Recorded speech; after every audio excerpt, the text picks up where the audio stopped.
রাসূল বলেন, মা বাইনা বাইতি ওয়া মিম্বারি রাউযাতুম মিন রিয়াদিল জান্নাহ।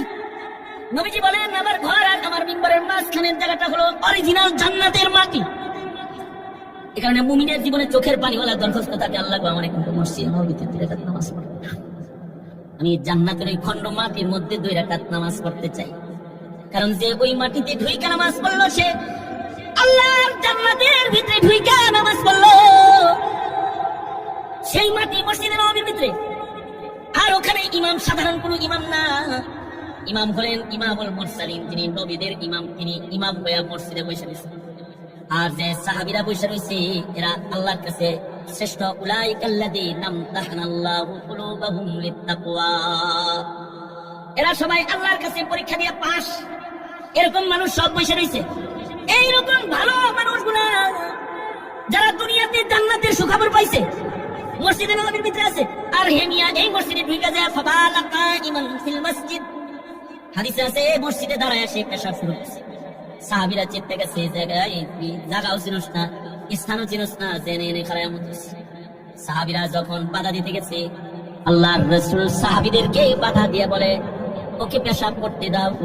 শাইখুল হাদিস জাকারিয়া রাহমাতুল্লাহ আলাইহি বলেন, এটা নবীজির তিব্বি আচরণ।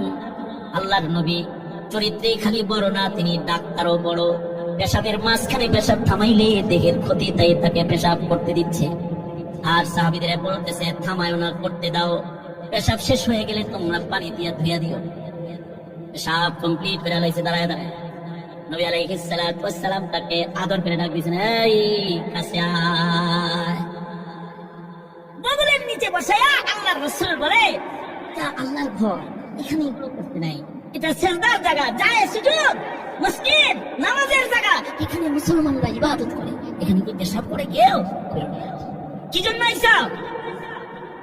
হ্যাঁ, টাকা নিতে আইসা। শুনছি আপনার কাছে অনেক টাকা পয়সা আসে আর আপনি 2 হাতে সব বিতরণ করে দেন, পেটে ভাত নাই দেন। এই যুগের কোন নেতা হইলে দিত, গোটা দিত, টেহা দিত না।